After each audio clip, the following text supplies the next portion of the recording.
सौर मंडल में होने वाली हर चीज किसी न किसी तरह से आपके साथ भी होती है। महाशिवरात्रि की रात में ऊर्जा प्राकृतिक रूप से ऊपर उठती है। आप लेट जाएं तो आप खुद को नुकसान भी पहुंचा सकते हैं। इसलिए उस रात हम उत्सव मनाते हैं। शायद लगभग 6 करोड़ लोग देखेंगे।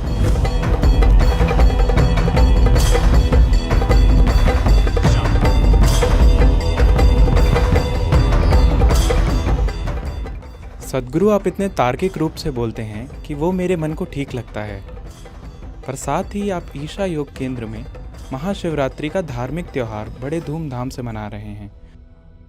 मेरे जैसे युवा व्यक्ति के लिए ये धार्मिक त्यौहार पुरानी रस्मों जैसे लगते हैं।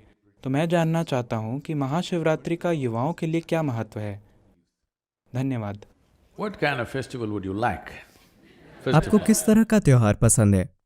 शायद बस वैलेंटाइन डे या वैसा कोई त्योहार? वो भी धार्मिक है, वो संत वैलेंटाइन का त्योहार है। ठीक है, तो महाशिवरात्रि क्या है? आपको ये समझने की जरूरत है, भारत में साल में 365 त्योहार होते हैं। हाँ, आज आर्थिक स्थिति ऐसी है और हमने अपने काम और दूसरी चीज़ों को ऐसे व्यवस्थित किया है कि कई त्योहार खत्म हो चुके हैं। अब भी लगभग 30 से 65 त्योहार मनाए जाते हैं। शायद इससे भी ज़्यादा। अलग अलग लोग लगभग 50 से 60 त्योहार मना रहे हैं, लेकिन ये संख्या भी घट रही है। लगभग 5 या 6 त्योहार बड़े पैमाने पर मनाए जा रहे हैं। तो उनमें से कुछ सामाजिक हैं, उनमें से कुछ धार्मिक हो सकते हैं, बहुत कम धार्मिक हैं। बाकी सभी कैलेंडर से जुड़े हैं। लगभग हर भारतीय त्योहार कैलेंडर से जुड़ा है, यानी सौर मंडल में जो हो रहा है उससे जुड़ा है।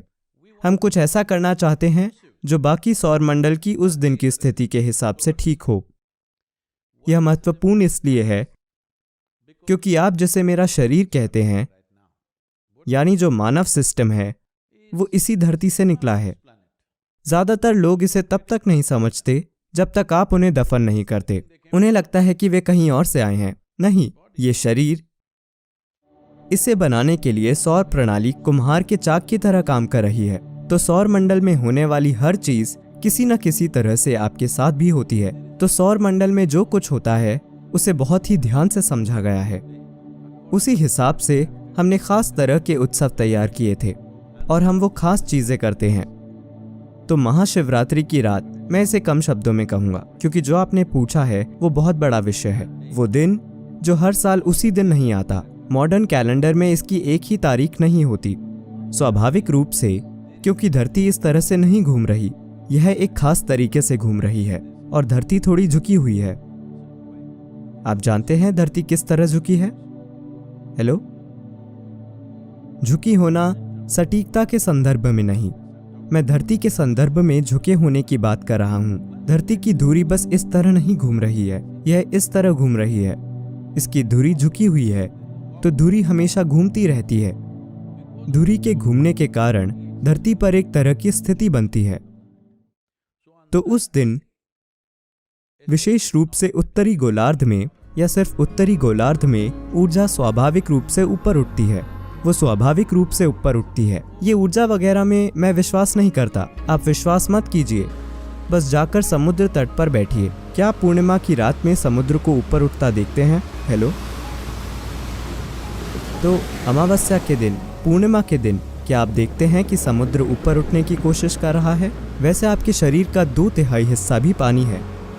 आपको ऐसा क्यों लगता है कि शरीर के अंदर का पानी ऊपर नहीं उठेगा? शरीर के सभी तरल पदार्थ ऊपर उठते हैं। तो आप यह चीज हर जगह से देख सकते हैं। क्या आप किसी मानसिक संस्थान में कभी गए हैं? नहीं, आप वहां शायद बस एक बार के लिए गए हों।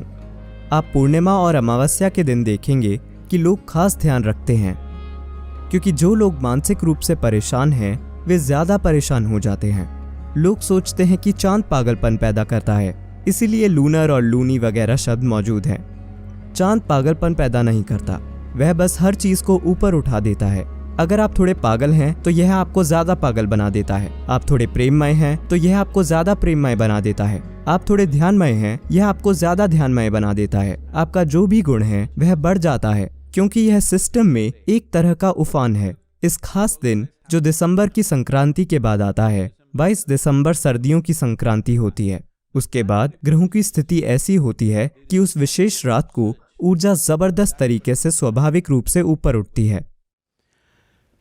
If on that night, if you lie down, उस रात को अगर आप लेटे रहते हैं तो जब ऊर्जाएं इस तरह से बढ़ने की कोशिश कर रही होती हैं तो आप उन्हें एक तरह से रोकते हैं। बात सिर्फ यह नहीं है कि आप फायदे को खो देंगे, आप खुद को बहुत संवेदनशील तरीके से नुकसान भी पहुंचा सकते हैं। ये सब चीजें आपके लिए तभी मायने रखती हैं जब आप एक संपूर्ण इंसान होना चाहते हैं। जब मैं एक संपूर्ण इंसान कहता हूँ तो आप चाहते हैं कि इंसान में जो भी क्षमता उजागर की जा सकती है उसे आप उजागर करना चाहते हैं। अगर आप उस तरह के नहीं हैं कि आप शाम को नशा करके सो जाते हैं तो जो क्षमता मौजूद है आप उसे भी मार देना चाहते हैं, तो ये आपकी मर्जी है। लेकिन अगर आप एक संपूर्ण मानव होना चाहते हैं, आप चाहते हैं कि आपके साथ हर चीज पूरे पैमाने पर हो, तो आप सिस्टम में होने वाले सारे छोटे छोटे बदलावों पर ध्यान देते हैं और उनकी परवाह करते हैं। तो आप सीधे बैठना चाहते हैं। आप चाहते हैं कि आपकी रीढ़ उस रात सीधी खड़ी रहे। जब ऊर्जाएं ऊपर बढ़ रही हों तो आप उन्हें और ऊपर जाने में मदद करना चाहते हैं, न कि ऐसे।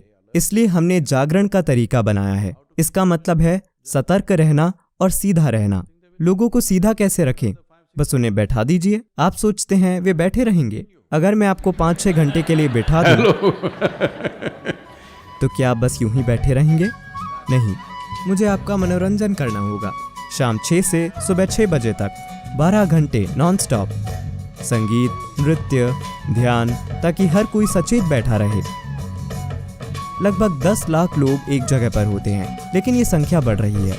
तो अब दक्षिण भारत में 130 से अधिक शहरों में हमारे पास बड़े स्क्रीन हैं, ताकि लोग वहाँ इकट्ठा हों और बहुत ज़्यादा लोग यहाँ न आएं।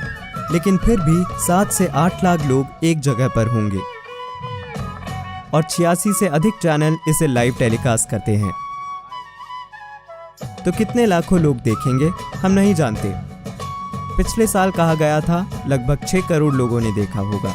इस बार और ज़्यादा लोग देखेंगे। तो ये इतना विशाल हो गया है क्योंकि लोगों को इससे फायदा हुआ है। आप उस रात एक काम करें, बिना किसी नशे या ड्रग के बस सचेत होकर बैठें। आपको उत्सव पसंद नहीं है तो आप बस ऐसे यूं ही बैठिए, यह आप पर है। तो आपको यह समझने की जरूरत है a human being needs celebration. कि इंसानों को जश्न मनाने की जरूरत होती है। अगर आपके जीवन में उत्सव होना है तो आपको हंसी खुशी की भावना लानी होगी, वरना कोई उत्सव नहीं होगा। ज्यादातर लोग तभी जश्न मना सकते हैं जब आप उन्हें शराब पिला दें। मैं आपको एक जगह 10 लाख लोग दिखाऊंगा, कहीं भी एक बूंद पीने की अनुमति नहीं है, लेकिन आप देखेंगे कि पूरी रात एक भी व्यक्ति नहीं सोएगा। हर कोई पूरी तरह से जागता रहता है।